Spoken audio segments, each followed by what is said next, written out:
Okay, good afternoon. My name is Josh Sussman for the Nefesh Benefits Marketing and Program Team. I'm joined by my colleagues, Shlomo Sokol, who will be giving the bulk of this presentation, Aryeh Green, Miriam Naiman, who will be assisting with back-end questions. The session is being recorded. We will be sending out the presentation, any resources and links that we mentioned, and the recording in the next 24 to 48 hours, as we do with the vast majority of our webinars. Again, we do apologize for the delay. Thank you for your patience. Thank you for joining us 20 minutes late. We were all locked out of our Zoom account. There's nothing we could do about it. We had to just count off the 30 minutes.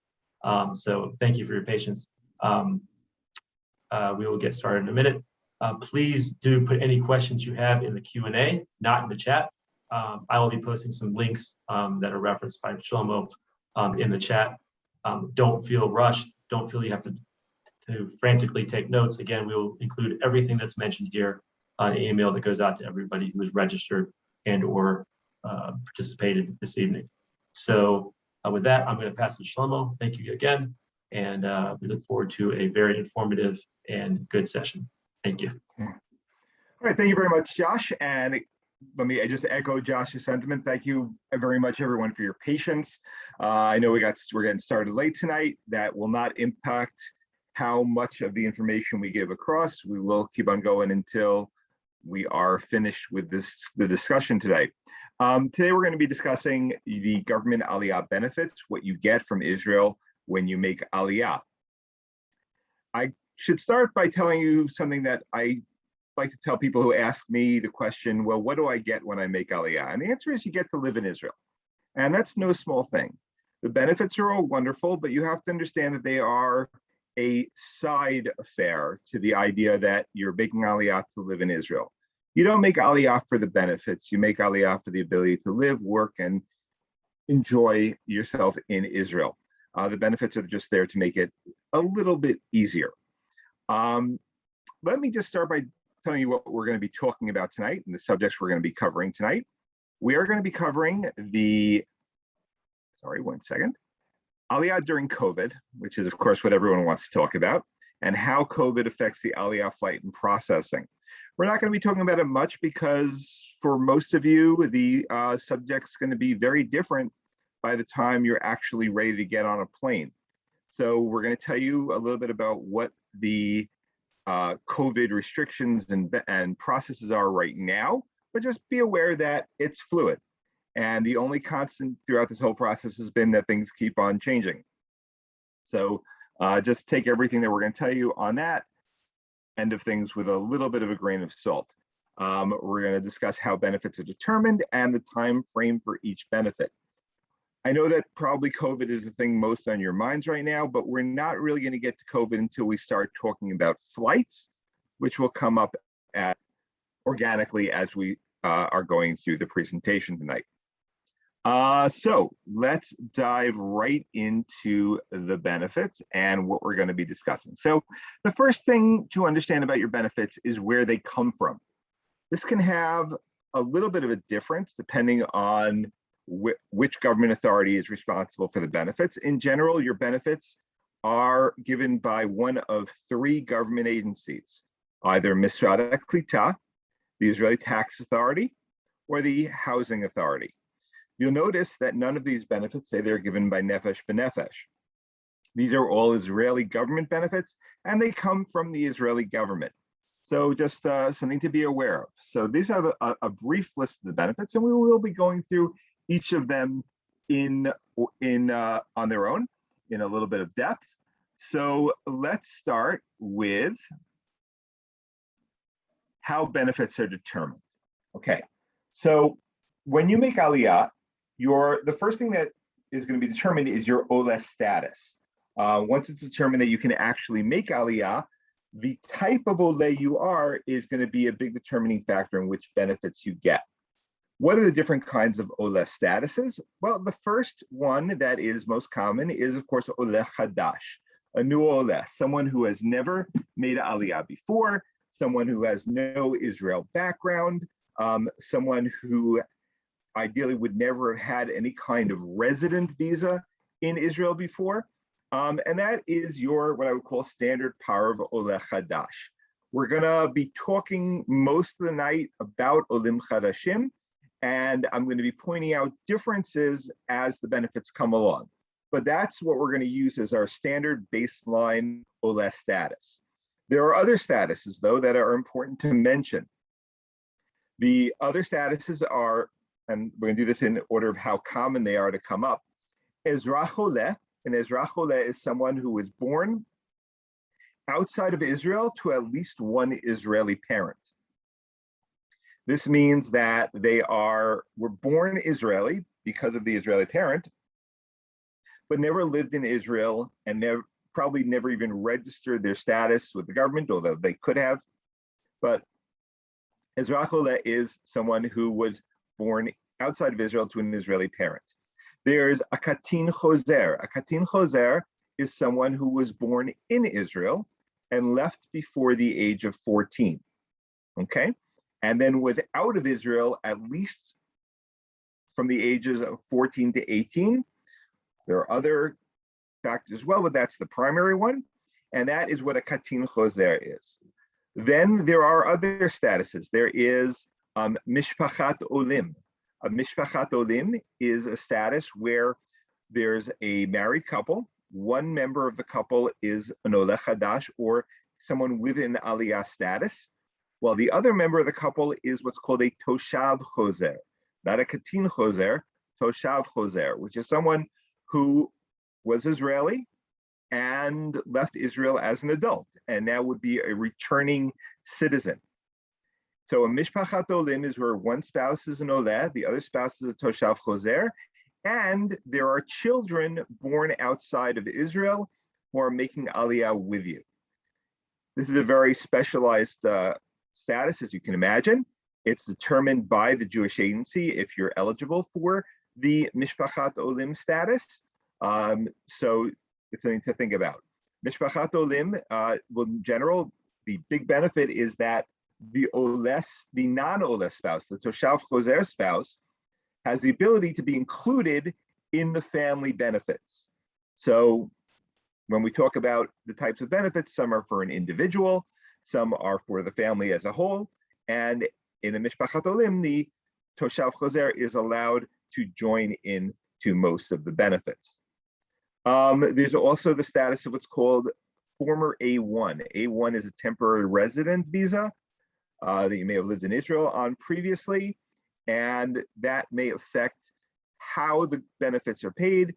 Again, all of these different statuses that I've mentioned, they are determined as part of your Aliyah process. You should know, certainly before you get on the plane, what your status is, and therefore you're going to know what your benefits are. So again, while I'm going to use the Oleh Chadash status as the primary status, I will try to point out the differences for all the other statuses. There's one status that I'm going to mention right now or actually two statuses that I'm going to mention that are kind of difficult for us to tell you what's going to happen, and I'll explain why. And those are Gorer Zechuyot and Oleh B'Shenit. These are typically statuses of someone who made Aliyah in the past and now are coming back, and they have some benefits as determined by Mishrad HaKlita. The reason I'm not going to talk about these benefits is these statuses is that these statuses on their own don't actually mean anything. They are a catch-all for someone who has some benefits. And then Mishrad HaKlita, the Ministry of Absorption, is responsible for then determining exactly which benefits. But because the status on their own doesn't mean anything, we're not going to really talk about that at all. All right. So that was statuses. I know it's a little bit complicated. As we talk, it's going to become less complicated because you'll see that for the vast majority of benefits, the status doesn't really make a difference. There are a few where it does, but for the vast majority, it does not. The next line is previous stays in Israel. And this is where your benefits are actually very much determined. How long you're in Israel before you make Aliyah is the factor that Mishrad HaKlita will use to determine which benefits you're eligible for. There are 3 different timelines where you can start losing benefits. The first is if you were in Israel for 2 out of the 3 years before Aliyah. The second milestone is if you were in Israel for 3 years out of the 7 years before Aliyah. And the last milestone is if you were in Israel for 5 out of the 7 years before Aliyah. There's a lot of different ways that these numbers can be calculated. There are exceptions and exemptions for things like Army service and being in school. On our website, there's an article called Benefits Affected by Previous Stays in Israel. If you type the word previous into the search engine on our website, you'll actually come across this particular article, and it will give you a chart of which benefits are affected by your previous stays in Israel, and if that is something that is relevant to you. I will tell you that the final determining factor of if you're getting a benefit or not is Misrad HaKlita. And so even if you read everything and you expect that you're going to get certain benefits, ultimately the decision is up to Misrad HaKlita. So while we provide the information, we can influence, they are the ones who have final control over these determination of benefits. The last thing I want to discuss is the time frame for each benefit. And as we discuss the benefits, we are going to discuss the time frame for each benefit because it is different. Some benefits have to be collected within the first year, some within the first 3 years. The longest one is within the first 15 years. And then there are extensions available for certain benefits based on certain circumstances.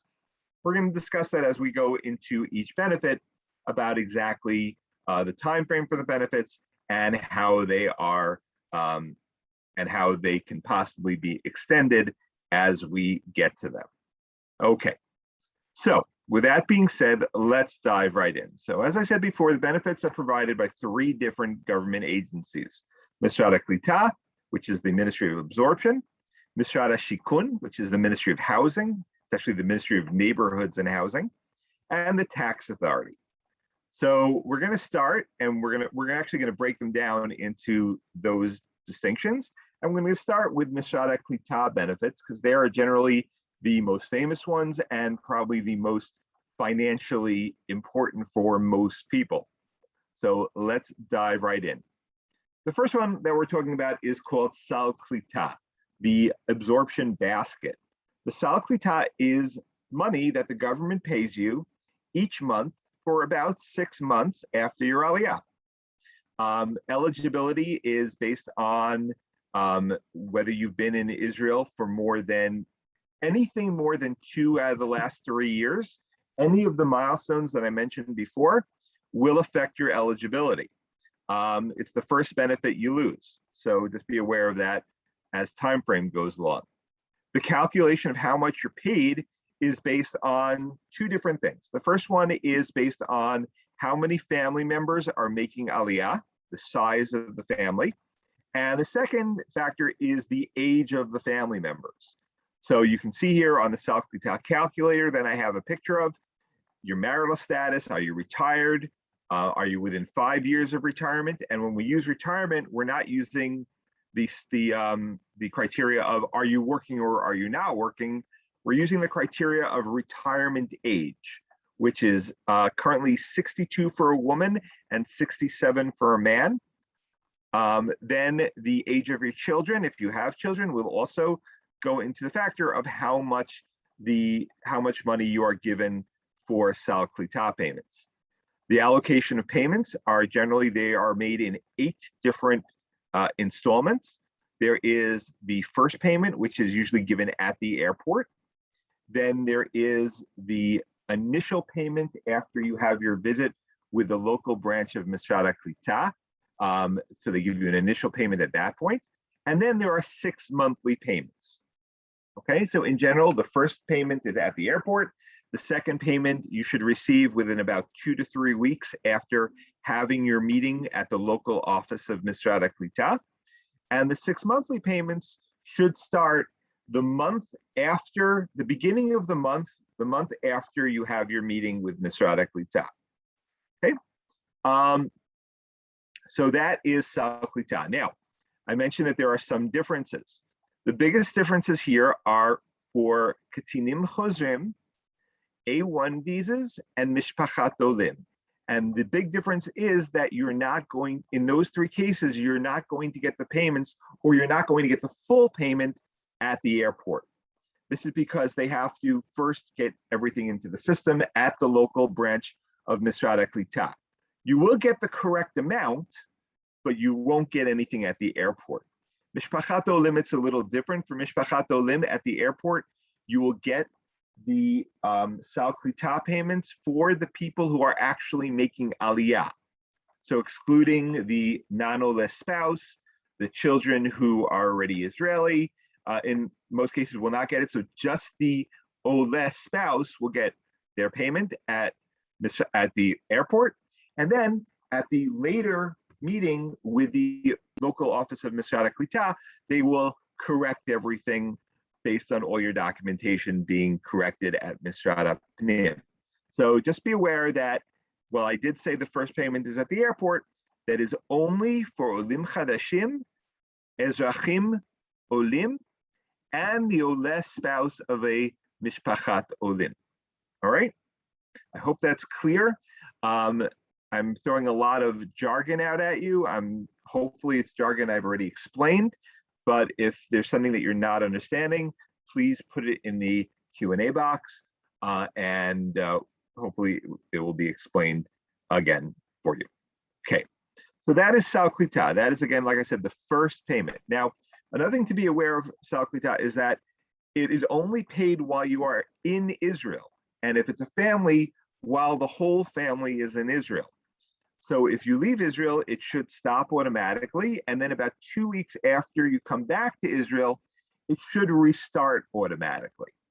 If you're in a situation where the family is making Aliyah and one spouse is going to be commuting back and forth to America for work, make sure that you discuss that with Misrad HaKlita at your meeting with the local branch. They may be able to come to some arrangement to help you in that situation. Okay. The other thing about Sal Klita is that Sal Klita must be collected within the first year of your Aliyah. There are generally no extensions to this, although sometimes they will pay the full amount even if you come back at the end of the first year. So just be aware, you do have to collect this within the first year. Yeah, okay, so that is Sal Klita, the actual money that you get from the government. All right, so someone said, is there a time you cannot leave Israel after Aliyah? Not really, but this is one of those areas where that's a very relevant topic of conversation, because if you leave Israel after Aliyah, you may lose all or some of this particular benefit. Okay. That being said, let's move on to the next benefit. The next benefit is free health coverage. Now, I have to correct something here because it says here the time frame is 1 year, but I'm going to speak to that. But first, let's discuss what exactly the benefit is. I'm sure a lot of you have heard about the fact that Israel has socialized medicine through Bituach Leumi, the National Insurance Institute. There is no option to opt out of this medical coverage, but for the first 6 months, that coverage is free. After 6 months, if you are officially registered as unemployed, then you can get it extended to a year. If you are working at any point, you no longer get the free health coverage. It comes out of your paycheck as it would for any other Israeli. So again, just to talk about the eligibility, assuming you are not working, you get free health coverage for 6 months. And if after that 6 months you are officially recognized as unemployed in Israel, you can get it for an additional 6 months. How do you become officially recognized as unemployed in Israel? Well, after your Sal Klita is over, you can apply for official unemployment status through Misrad HaKlita, and even for unemployment payments called the Dmei Kiyum. The caveat to all this is that if you are retired or if you are a student, you are not eligible for the additional 6 months of Bituach Leumi because you cannot be considered officially unemployed because you're not officially a job seeker. Okay, So I hope that that is clear. Sal Briut, what this means is that is the health basket. So this free coverage is just for the basic coverage, the Sal Briut. There is something called supplementary coverage. Each Kupat Cholim, or each healthcare provider, does provide supplementary coverage, which you have to pay for out of pocket if you want to. It costs extra money. If you sign up within 3 months of your Aliyah for the supplementary coverage, then there's no waiting period for most of the additional benefits of supplementary coverage. But that supplemental coverage is not covered under the free healthcare benefit. Okay, I hope that's clear. If you were already in the system from beforehand, you are probably not going to be eligible for the free 6 months or free year of health coverage. Not definitively, because it can be on a case-by-case basis, but for most people who are former A1, who used to have a temporary residency in Israel and were officially residents during that time, they will probably not get this benefit because they would have officially been in the system from beforehand. Okay, now I see while we're talking about health coverage, someone just asked if they plan to stay in Israel 7 months each year. Is that okay? It is okay. In order to maintain health coverage in Israel, you must remain in Israel for 183 days out of a calendar year, so 6 months and 1 day. So just be aware of that. If you're not planning on being in Israel for that time, you may have to figure out a different kind of health insurance. All right, next benefit, Hebrew Opan. And this is another one where the time frame is off by a lot. The time frame here is 5 years. You have 5 years in which to use your Opan benefit. Opan is basically free Hebrew studies. There are 2 different kinds of basic options of Opan. The first kind is what you would call the public option. Mishrad HaKlita, the Ministry of Absorption, they will subsidize you fully to take one of the public Opanim. You will go to Mishrad HaKlita and get a voucher. These Opanim run on the 5-5-5 program, which means that they are 5 hours a day, 5 days a week for 5 months. Okay, that is the standard for the public Opan. The Opan location, you must take Opan in the location where you live. Or actually, I'm sorry, I should amend it. You must take Opan in the location that is local to the address that is on your Tudat Zahut, your Israeli ID card. So you may not have so many options depending on where you live. When you have your meeting with the local Mishrad HaKlita, they will tell you the various local options. On our website, we do have an Opan database. However, the Opan database, while it will tell you what's subsidized, what's not subsidized, the list changes constantly. So Mishrad HaKlita is the only place to get the actual most updated list. There's another option which is called a semi-private option.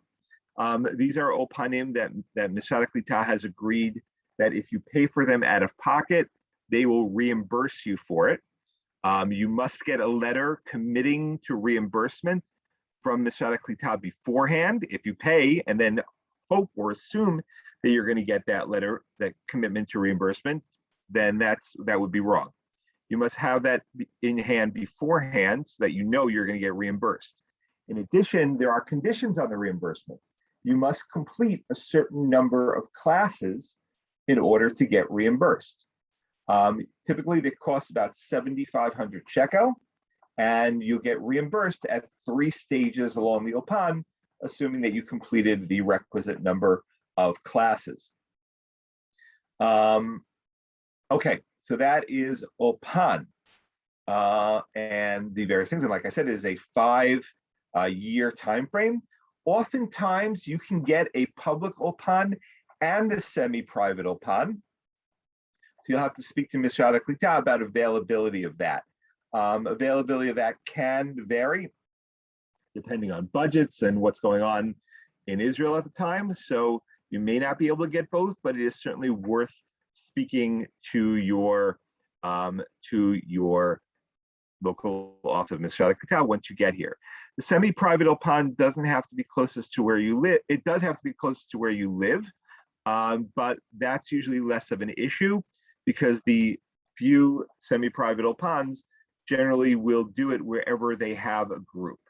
Now, when we talk about doing closest to where you're living, I should also say that you may be able to get special permission from Mishrad Klita to take it somewhere else if there is no appropriate OPAN local to you. So again, there is flexibility here.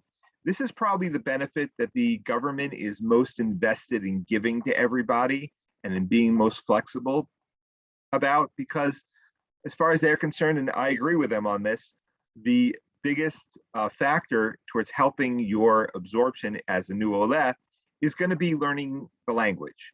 So I would definitely, so this is definitely something that they are going to be very diligent about trying to give you, and they're going to be flexible about trying to give you as much as they possibly can. Okay, next, subsidized higher education. So the Israeli government will give new Olim I don't want to use the word free, but let's just say heavily subsidized degree, either bachelor's or master's. You have to start classes within 3 years of your Aliyah, and you must start classes before your 27th birthday for bachelor's and before your 30th birthday for a master's. You don't have to complete studies by those dates, but you have to start classes before those milestones. They will pay up to the amount of a public Hebrew language degree. So whatever that is at the time, you would have to speak to the Minhala Studentim, the student authority, about this benefit. On our website, there's a whole article about applying for assistance from the student authority. You can get started before Aliyah, so there is information there about how to start applying before Aliyah, but most people will be applying for this after Aliyah and can meet with them usually at the local branch of Mishrad Klita. They will have an office to discuss Minhala Studentim. Another thing about this benefit is that you must, you're going to owe them volunteer hours at the end of the degree. I believe it's up to 120 volunteer hours, depending on how many years of studies they have paid for. Okay, so just be aware that that's why we don't call it free higher education, it's subsidized, because there are restrictions and limitations on this. So yes, you need to do a little bit of research before going into this. You can also be in contact with NBN students at nbn.org.il. That is the email address for our higher education advisors. So we do have some people around who can talk to you about that as well. All right, next we're still on the subsidized higher education. So again, you have to go to a program recognized by the student authority. Regular university versus international programs. As I said, they will subsidize up to the amount of a regular university. Usually international programs are going to be significantly more expensive. So you'll only get a part of that subsidized. If you're doing Army service or Sheirut Leumi, the 3 years is frozen, but the age limitations are not frozen. Additionally, you're going to find that the Army, you will also get the Army or Sheirut Leumi, they will also subsidize your education. In general, you cannot double dip on this. So know for sure, if you're doing the Army or you're doing Sheirut Leumi, whatever kind, it's called a ma'anak that you're getting for education, just be aware that you're probably not going to get both. You're only going to get one or the other. In addition, you can't do a duplication of a degree, which means if you have a bachelor's, they're probably not going to pay for you to get another bachelor's, even if it's in a separate field. You can appeal to them, but in general, that's the rule, no duplication of a degree. Okay. All right. Flight benefits. So for this, I'm going to ask my colleague Aryeh to jump on and talk for a couple of minutes about flights, as well as COVID and the restrictions there. So Aryeh. Okay, my pleasure. Hi, everyone. All right, so one of the Aliyah benefits given by the Israeli government, the Jewish Agency and Nefesh Benefesh, is a free flight to Israel. Okay, this is, since COVID started, has been booked on El Al and United mostly. This can change based on where you're flying out of, but usually it's El Al and United. With that, there's a couple of different flight types, okay? One is individual flights. That is a flight that's booked specifically for a given ole. And that's a ticket that's bought specifically based on when they want to fly if there isn't a different flight available. Another is a group flight where we buy a group of tickets on a given flight, and those you can find on our flight schedule online. And those are the most common types of flights that people have been flying on since COVID started. And then the third are charter flights. Those typically happen in the summer. They've been harder to schedule during COVID because of all of the restrictions regarding gatherings at the airport and everything that surrounds charter flights typically. But we have had some special charter flights during COVID, specifically last winter, and it remains to be seen whether or not that will happen this summer, depending on the COVID restrictions. Along with your flight benefit, you also get a bigger luggage allowance than you otherwise would on a regular ticket, and that is 2 50-pound bags, along with the regular carry-on and personal item. That can be particularly important for Olim, who are bringing everything that they need to sustain their life in Israel until their shipment arrives. And the third is the free taxi home from the airport to your first destination in Israel. That is paid for by Misrad HaKlita. If you, and we'll get to COVID soon, if you're first going to a COVID facility that's set up by the government, what people call COVID hotels, then you get a ride to the COVID hotel. And then once you're done with quarantining there, then you get your taxi from there to your first destination in Israel.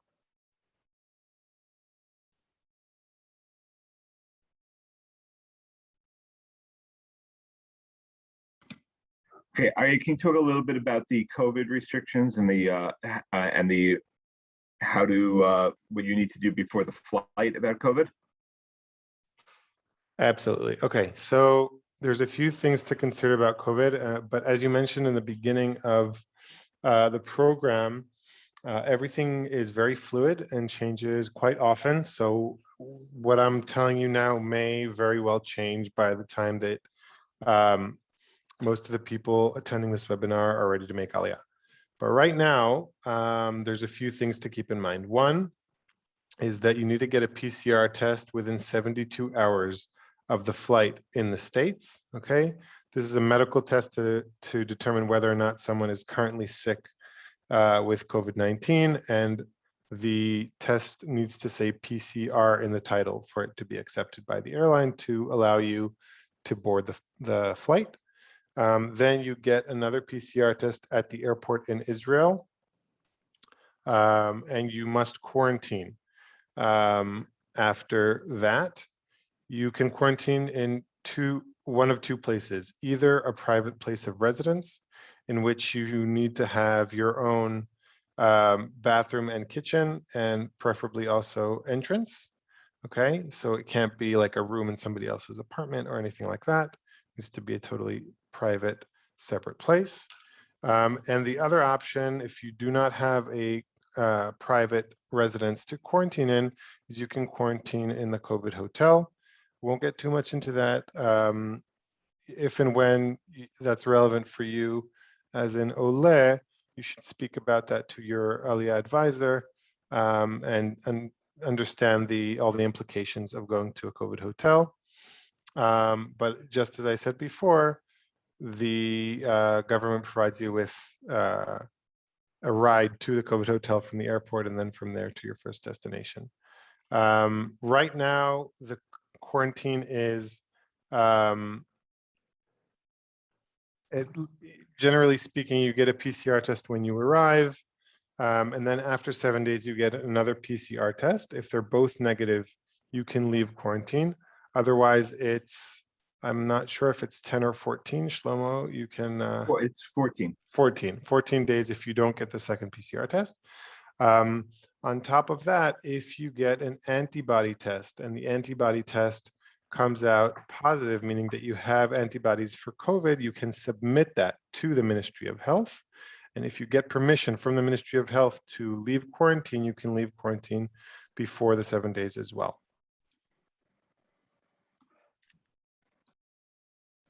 Okay, thank you very much. I appreciate it. I should just tell you that we could do a whole webinar on flights. As a matter of fact, we do a whole webinar on flights.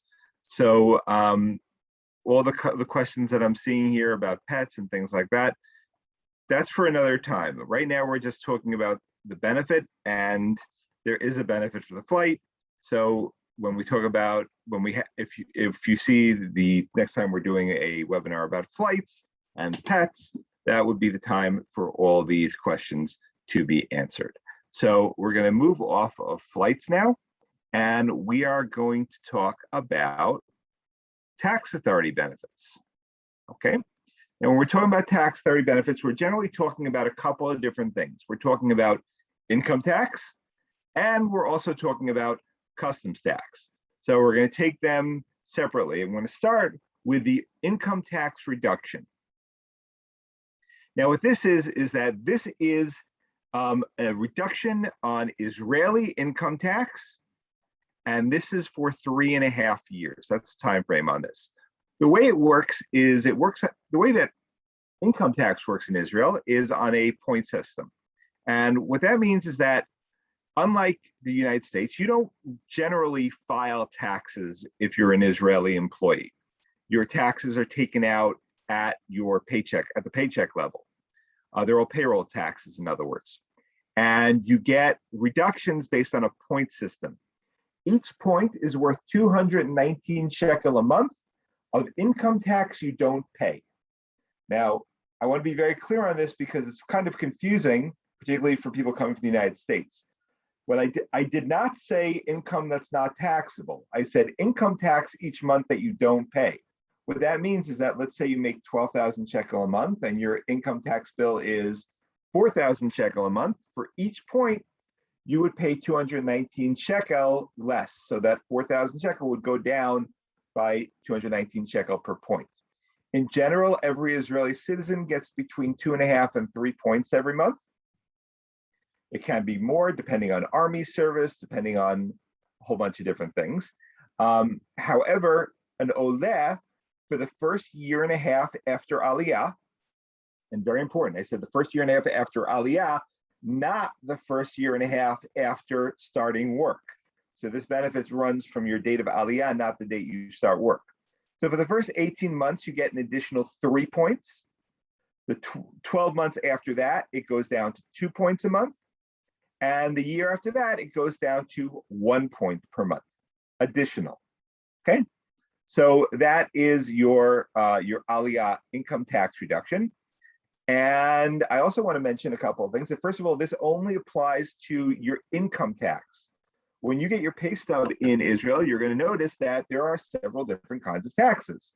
There's one called Mas Hachnasa, which is your income tax. There's one called Demei Briut, which is your healthcare payment. And there's one called Demei Bituach Leumi, which is your payment into the National Insurance Institute or the National Pension Program. Although it covers a lot more than that, but we're not getting into that right now. The points only apply to your income tax. Okay, not the Demei Briut, not the Demei Bituach Leumi. In addition, no matter how many points you have, your income tax can never go below 0. So it will never result in you getting back money for this benefit. You may also be able to get additional tax points if you live in the periphery. If you're moving to the periphery, make sure to speak to your pre-Aliyah advisor to see if there are any periphery tax breaks in the community that you're going to and what they are. So I'm not going to go into exactly what they are, but just be aware that they can exist. Okay, so that is income tax reduction. Now, I should say also that Well, I mentioned this all in the context of you working as an employee to an Israeli company in Israel. If you're working independently within Israel, you can still apply for these tax breaks with your accountant. It'll work a little bit differently, but you are still eligible for tax reductions if you are self-employed in Israel as well. All right, tax break on overseas income. And this is one of probably the least understood benefits that you're going to get.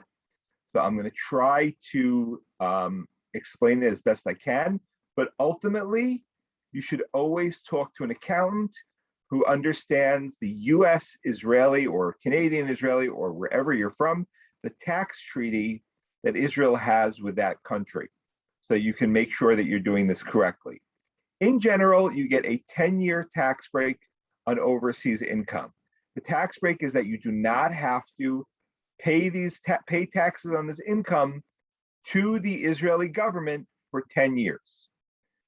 Couple of caveats here. First of all, it is 10 years from residency, not necessarily Aliyah.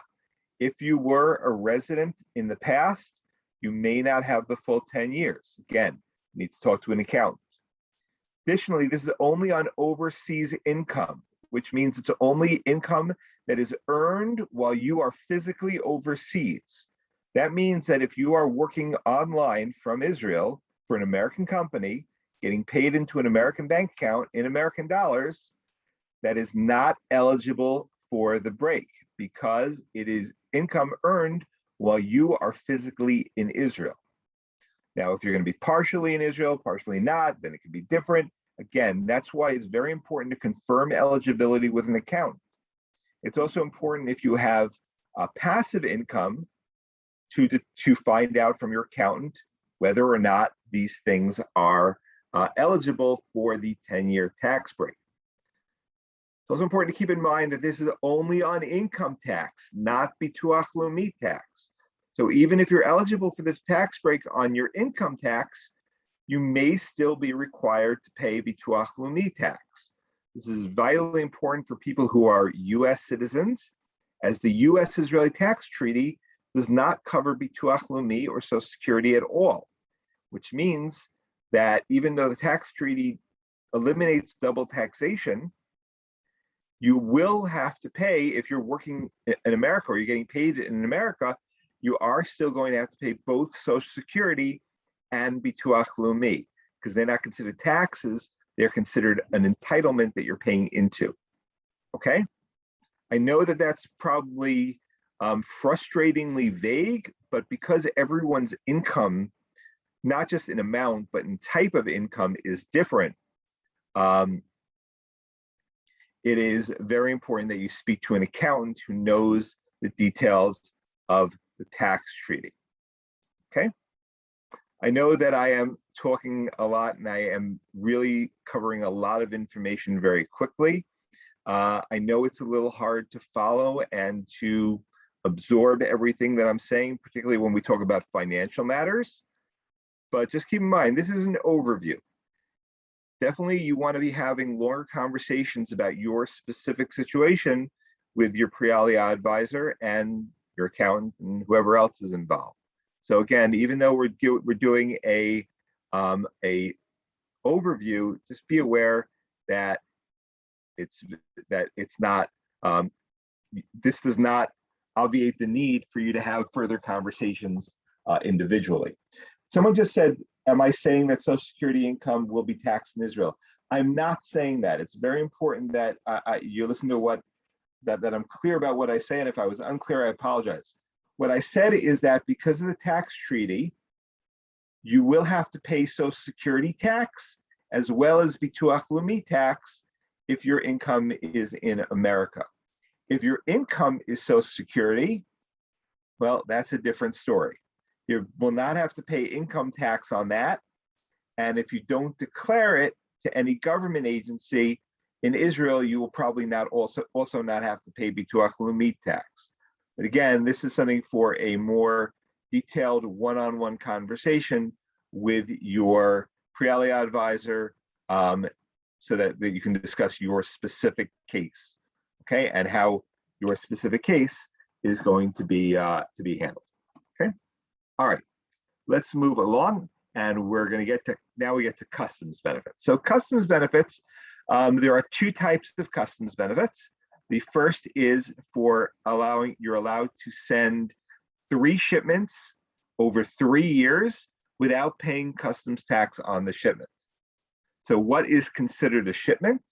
A shipment is, well, anytime you get something released from customs. A 40-foot container is 1 shipment. 1 Amazon package is 1 shipment. Now you get to choose what is a shipment. So if someone sends you a package and they're asking you to pay $10 in customs tax, you're probably not going to want to use that as one of your free shipments. Although it is up to you. You can't use them accidentally. You have to go and apply the discount to the shipment. So you get to choose that. You can send 1 box of clothing ahead of you, and that does not count as one of your 3 shipments. Okay, although that gets a little bit complicated with getting it released, but you are technically allowed to send 1 box of clothing ahead of you as a shipment that doesn't count towards the 3 free shipments. The 3 customs, I should say, 3 customs free shipments. You still have to pay for the shipping. That's probably a very poorly understood thing about this, and I want to be 100% clear. The benefit is that you don't have to pay the customs tax. You still have to pay for the shipping of your shipment, of your goods. What is covered in the shipment? What's covered in the shipment is anything that would be considered personal goods for 1 household. So 1 stove, 1 fridge, 1 washer, 1 dryer. I think it's up to 2 televisions and 2 personal computers. But again, personal goods for 1 household. Whenever we start getting into higher quantities than that, you're going to be questioned about it, and they may not allow you to bring it in. Another thing about this is that there are certain things that are not covered under the customs free shipment benefit. Things like construction materials, even if they are for your own personal use, things like, if you want new bathroom tiles, those are not covered. Gas barbecues are not covered. As a matter of fact, they can be very expensive to ship. And outdoor sporting equipment is not covered. So on our website, there is a shipping guide where you can get that information, but just be aware that there are limitations to this benefit as far as what you can ship. But in general, the contents of a household for 1 household are covered under the benefits. The next thing about customs benefits is the reduced taxes on a car. So the time frame for this is also 3 years. It is also considered a customs benefit. And there are 2 ways, actually 3, but I'll get to the 3rd, and it's not really that relevant. But there are 2 major ways to use this benefit. You can either buy a car in Israel, in which case it's only on a new car bought in Israel, or if you're importing a car from outside of Israel, and there it can be used on either a new or used car. Now, it says here reduced tax rate. That's very important to understand. You still have to pay tax on a car, whether you are purchasing it or importing it. Currently, the taxes on a car for Israelis is about 92%, and for an Oleh, it's 77%. So it's not a huge discount here. We're probably talking about an 8% discount on the car, which may make it, to a lot of people, more worthwhile to just buy a used car in Israel rather than worrying about import or purchase. If anyone is interested in talking to me about importing a car, I am generally against importing a car because in general, when the horror stories come in or when people are having problems, I'm the one they call and talk to. And in general, there's not really much I can do about it. So there are circumstances where it could be viable to import a car, but make sure you discuss it with your pre-Aliyah advisor before considering it so that you know whether or not it's something you really want to do. In order to use this benefit, you must hold a valid Israeli driver's license, although that's not 100% true. What's more accurate to say is that you must eventually hold a valid Israeli driver's license. If you're importing the car, you will need the valid driver's license to get it released. If you are purchasing a car in Israel with the benefit, you will have to sign something saying that you will get the Israeli driver's license within a year of your Aliyah. Otherwise, you will be responsible for paying back whatever tax benefit you got. Okay. There's something called passport to passport, which is something I generally don't talk about that much because it's not really that relevant. What it is that if someone buys a car with their Aliyah benefits, they cannot resell it within 4 years after purchasing it, unless they sell it to another Oleh. That's called passport to passport. The reason why I don't really discuss it and why it's not all that relevant is that there's no real marketplace for these cars. There's no real easy way for you to say, oh, I'm looking for a passport to passport car and then go shopping for one. It just doesn't exist. So it can be very, very difficult to actually find those cars, bordering on impossible. So I generally don't mention it, but there are instructions on how to do that on our website if you do happen to be lucky enough to find one of these cars. Last but not least, hybrid cars. The reason why that's last here is that hybrid cars have their own inherent tax benefit. Because of that, they are not eligible for the Oleh benefit because in general, well, not in general, in all events, the tax break on the hybrid car is going to be greater than the Oleh benefit. So if you're buying a hybrid car or anything with a green rating, then you will not be able to use your car benefit on that car. How many cars are you allowed to get with this benefit? 1 car per family, period. Okay, so it doesn't matter if it's 2 adults and you have 4 kids who all have driver's license, you are only eligible for the benefit on 1 car per family. Okay. All right. Conversion of a foreign driver's license. On our website, we have a whole article about a step-by-step conversion of your driver's license. However, I'm going to tell you a few things about this right now so that you have a little bit better idea. I also believe there's a recorded webinar on this that should still be up on our YouTube channel, going into great detail about this. So again, one of those topics that we could just talk about for an hour and a half. And I know that because I have talked about it for an hour and a half. But let's go into the basics. You can convert a driver's license that was valid before the Aliyah date. What that means is that if you make Aliyah and then go back to America to get your license, you still can't convert that license because it has to have been valid before the Aliyah date. The driver's license must be valid at the time of conversion, which means that if your driver's license was valid at the time of Aliyah and then expired, well, you got to renew it because they will not convert a license that is not valid at the time of conversion. And it must be a full driver's license, not probationary or temporary. You have 5 years from your date of Aliyah to do the driver's license conversion. However, you only have 1 year from your date of entry to drive on your foreign license, which means that you have to be a little careful about that. Second. Okay. All right. So that is, first of all, so it's 5 years to do the conversion, but you only have 1 year from your date of entry to drive on it. Now, notice I said date of entry for the 1 year, but 5 years from Aliyah to do the conversion. That's because your date of entry can be different from your date of Aliyah, depending on how you do it. It also is different because while the 5 years to convert is a benefit from the government, the 1 year to drive on the foreign license is a treaty between most Western governments. It has nothing to do with Aliyah. It has nothing to do with Israel, frankly. So that can't be extended or anything like that. So just be aware of that. All right. So in order to do the conversion, there are 3 different procedures in order to do the conversion. There's the expedited, there's the standard, and then there's standard plus. So the expedited is what everyone wants to do. That means the expedited process, you don't need a lesson, you don't need a test. in order to do that, you have to have a driver's license that has been valid.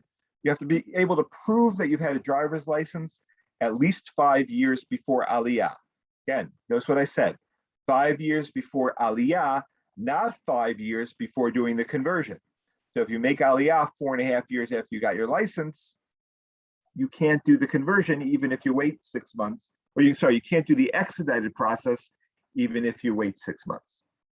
Now I know it says here, over 70 needs an eye exam. That's actually no longer true. Right now, everyone needs an eye exam to convert their license, no matter how old they are. All right. Now, that's the expedited process. The standard process is if you've had your license for between 2 to 5 years before Aliyah, you still will have to take a driving test. You'll probably also have to take one lesson, but you won't have to take a written test. If you've had a license for less than 2 years, you're also going to have to take a written test. That is the standard plus that I was mentioning. Now remember, for all of these timeframes, 5 years, 2 years, whatever it is, you must be able to prove that, which means you have to either have licenses going back at least 5 years before Aliyah, or you have to go to your local DMV and get a record that shows your original issue date of your license. Some states, this is very easy. New York, it's exceedingly easy. Some states, it's very difficult. New Jersey is very difficult because they don't have such a process or such a document as a standard thing. Some states, it's impossible. To my knowledge, Ohio doesn't have this document at all. So because there are 51 different DMVs in the United States, not to mention how many there are in Canada, it can sometimes getting this document may or may not be easy. So it's better to try to get this, to research and try to get this document before you make Aliyah and bring it with you. I believe California makes you apply for this in person. So again, it becomes very important that you actually do this before you make Aliyah. You do not want to start scrambling around for this after you make Aliyah, when it's going to be, when in some cases it's going to be much more difficult. Okay, again, this could be a whole conversation for an hour and a half. I'm not going to let it become that. So I'm going to move off of right now. Just know that on our website, on the Nefesh Benefesh website, if you type conversion into the search box, this will be the first article that comes up, and it's very detailed. All right, so that's it for tax benefits. And now we're going to move on to the housing benefits and where they come from. So the first one is called Arnona. Arnona is municipal taxes. Now, unlike the United States, I'm not sure about Canada, municipal taxes in Israel are paid by the person who is living in the property, not necessarily the person who owns the property. Okay, so it's important that if you're renting, to understand, you still will be responsible for paying the Arnona. The discount is up to 90% for one of the first 2 years. Or better said, you have to claim a 12-month period of benefit within the first 24 months. The discount is up to 90%. I say up to 90% because some municipalities go as low as 75%. Most of them go up to 90%. And it is only on the first 100 square meters of the property, okay, which means that if your property is larger than 100 square meters, you won't get the full discount. You'll only get up to the first 100 square meters, as Arnona is determined by the size of the property. The Arnona rates are determined by the local municipality, and eligibility for this benefit this is actually one of those few benefits, one of the only benefits that one or two statuses of Olim do not get. Katinim Chosrim, that is people born in Israel who left before the age of 14, are not eligible for this benefit. If you were on a previous A1 and you lived in Israel for a significant amount of time, the municipality has the ability to find that you are not eligible for this benefit as well. It's up to the local municipality. This is a municipal benefit, so the municipalities do have some leeway on how to give it. In addition, if you have roommates, all right, only the people whose names are on the lease are eligible for the benefit. and only the olim get the benefit. So if you have roommates, and let's say you have 4 roommates, and you're the only oleh, and they're all named on the lease, that means you will only get 25% of the discount. Okay. All right. So that is our Nona benefit. And there's that. Okay. Actually, one more thing about our Nona benefit is that in order to get this discount, you must have either a purchase agreement or a lease agreement that is valid for the full duration of the discount. Okay. So, if you only have a 6-month lease, you're not going to be able to get this discount until the lease covers the entire duration of the benefit. If you move during this time and you suddenly find yourself applying for the discount from a municipality that is different than the one you originally moved from, they may ask you for a letter from your original municipality stating that you did not apply for the discount yet. Okay, all right. Rental assistance. Okay, so rental assistance comes from Mishrad HaShikun, the Ministry of Housing. It starts to be paid from the end of the 8th month of your Aliyah until the end of your 5th year of Aliyah. Here you can see a chart of the payments. There are only 3 categories of payments. It's either you're a single, a family, or a single parent family. That's it. Doesn't matter how many kids you have. None of that matters. You're either a single, a family, or a single parent family. Keep in mind that single parent family does not mean a family where only one spouse is making Aliyah. It means literally a single parent family, a family where there is no other spouse for whatever reason. Okay, so just take that into account. There are several, this should be automatic after your 8th month of Aliyah. There are several factors that will make this not automatic. On our website, we do have an article about rental assistance where it explains those conditions where it wouldn't be automatic.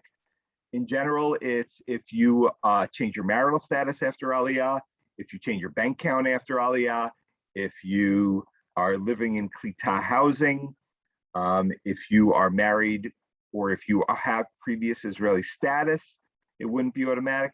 There are several different factors that would make it not automatic. And again, that's all explained in the article on our website about this benefit, as well as how to apply for it if you're in a situation where it's not automatic. So again, this is something that you can take a look at. It's not relevant right now, but you want to be prepared so it doesn't come as a surprise to you later on why you are or are not getting this benefit.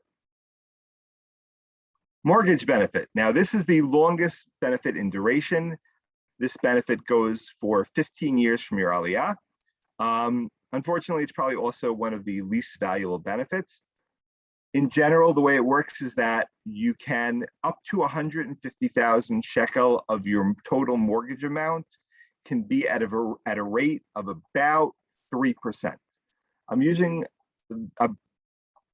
about numbers, or not 100% precise numbers here, because what will happen is when you apply for this benefit, you will apply for what's called a Tudat Zakaut, a document of benefits from your bank or mortgage broker. And then there's a point system, which has to do with how long ago you made Aliyah, how many people in your family, if anyone's over retirement, if anyone did the army, if anyone's on active duty or miluim, or reserve duty. So there is a range of possible answers to exactly what the benefits are, but that's going to be determined on a case-by-case basis. And then you can determine whether you want to use the benefit, whether it's worthwhile to use this benefit. A couple of things this benefit cannot do. This will not increase the amount of your mortgage. So basically, you're going to have to put probably about 30% down is the standard if you want to buy a home, which means your mortgage can only be up to 70% of the valuation of the property, which means that this benefit is not going to increase that valuation. It'll just make it that a part of the total mortgage is at this lower rate. It also means that that portion of the mortgage is guaranteed by the government, so you're less of a risk. So if you're a borderline to even get a mortgage, this can be an incredibly useful benefit because it makes you less of a risk to the bank. Yeah, so that's the mortgage benefit, and you have 15 years to use this. You have 15 years to use this. Okay. All right, that is it. I'm going to ask my colleagues to tell me if there is any question that they think they would like me to address to the group rather than individually. Miriam, Aryeh, was there anything that you think I should address to the entire group? No, we've answered all questions, and like yourself, I'm sure we're ready to thank everybody for joining us for this webinar, this very informative webinar. Shlomo, thank you so much. My But pleasure. there's no Thank you, Miriam. questions. Great. Okay, so I'm going to leave you with two very important things, which is how to reach out to us, not if, but when you have more questions, because obviously this webinar went through a lot of information, and I'm really hoping it gives you more the impetus to ask more questions than you had before this webinar.